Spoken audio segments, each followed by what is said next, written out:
People sometimes ask me, do we need Teams or SharePoint? Which one's better? The reality is, if you're using Teams, you're already using SharePoint. Here's one way to think about it. Teams is like the pub. People are chatting, meeting, and ordering from the menu. SharePoint is the cooler, the storeroom in the back, where all the beer and the snacks is actually stored. When you understand that, a lot of confusion can disappear. When you create a team, Microsoft quietly creates a whole environment behind the scenes. Microsoft 365 Group is created with a shared mailbox, a SharePoint site with document libraries, and more. Teams is the experience people can interact with every day.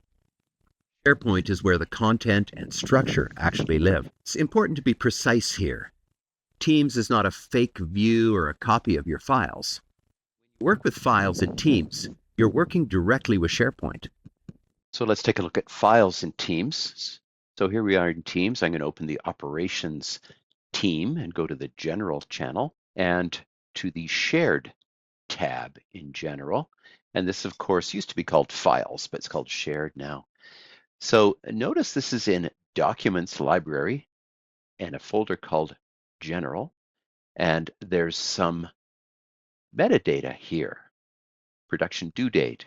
So if I just select this file and open the details pane, same as you would in SharePoint, and I can enter different metadata fields. Let's give this a production due date of next Saturday. Okay, I'll close that details pane again.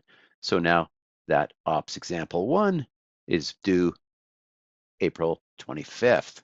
This is stored in SharePoint as mentioned. So notice if we go up to the menu bar here, the ellipsis, and look at it, this is a very useful button here, open in SharePoint. I like this one, I use it a lot. So opening in SharePoint will go straight to that folder in the appropriate SharePoint site, in the associated SharePoint site. So here we are in the operations site. Notice there's a Teams icon here, and down here, there's the same files we just saw, and there's that production date we just set. So this view in SharePoint is getting reflected in Teams. Say, for example, that I want to modify this view, edit the view, and I don't want to see the modified date. I'll remove that from the view and save the view. Okay. So now it's a slightly simplified view here. And if I go back to Teams and refresh this Files tab, the Shared tab, I'll reload the tab. Now I see that view is automatically reflected. So any views I have in SharePoint will show up here. I have all the capabilities of views. And when I go to open in SharePoint, let me go there one more time.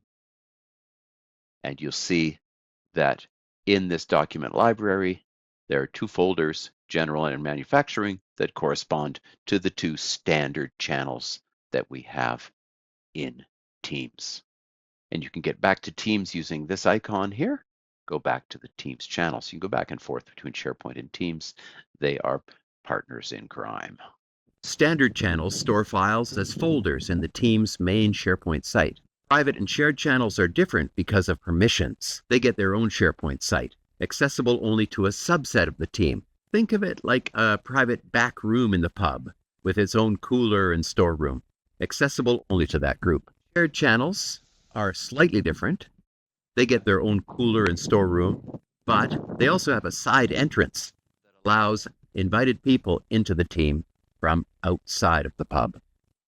Okay, quick demo on channels here as they relate to SharePoint. So let me add a new channel, and I'm going to add a private channel called Example Private Channel for Manufacturing, and it is a private channel. All right, I'll create this new channel, and I can start adding members. I will skip this for now. And now we have our new channel. So it shows here with a little lock beside it to show that it's a private channel. And when I go to the Shared tab of this private channel, sometimes it takes a little while to set this up. So here's my example private channel document library. And let me upload some files here. I'm going to drag some files in to this channel from my other window, drag and drop. Okay, so I've got a few files here now. And if I go into that open in SharePoint again, it'll open up in a new SharePoint site. So notice it knows it's a new SharePoint site. Here's my files, it documents, and it gives it automatically the SharePoint site name has the team name dash whatever I call the channel name. Okay, so this is a unique SharePoint site. This is why SharePoint still matters, even if your team and staff lives every day in Teams.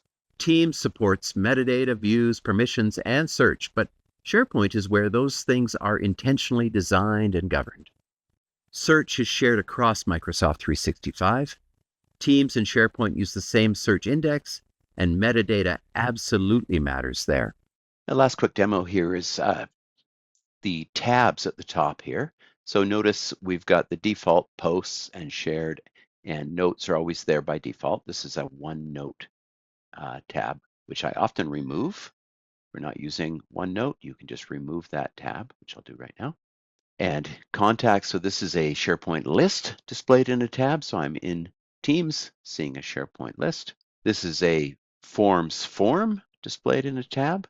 And I can add additional tabs, for example, adding a SharePoint page, SharePoint pages. So it's going to default to look at the pages on my site because, of course, the team has associated this one to operations. And let's go to the home page. Home page here. Save. So now the operations homepage is displayed here in Teams. And lastly, one of my favorite integrations between SharePoint and Teams is adding a list to the tabs at the top. So I'm going to plus and add an app. And here's SharePoint lists, the list app. And what you have to do is you have to add this first, add the list app, and then you get to choose whether you're creating a new list or an existing list.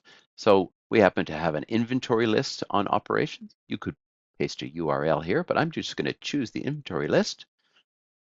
And there, bada ding, bada boom, we have a SharePoint list, and we can also open that in SharePoint from here. So all of the different SharePoint functions are available here, but in SharePoint, they're directly available and in that familiar interface. Whereas back in Teams, it is more focused on the Teams interface, which is slightly less flexible. And because of these features, a lot of my clients are now choosing to use a Teams first intranet rather than building all in SharePoint now. If you're using a lot of chat and posts and really your people love the Teams interface, you might find that you can do a lot in Teams, including one last takeaway. Notice this is Viva Connections.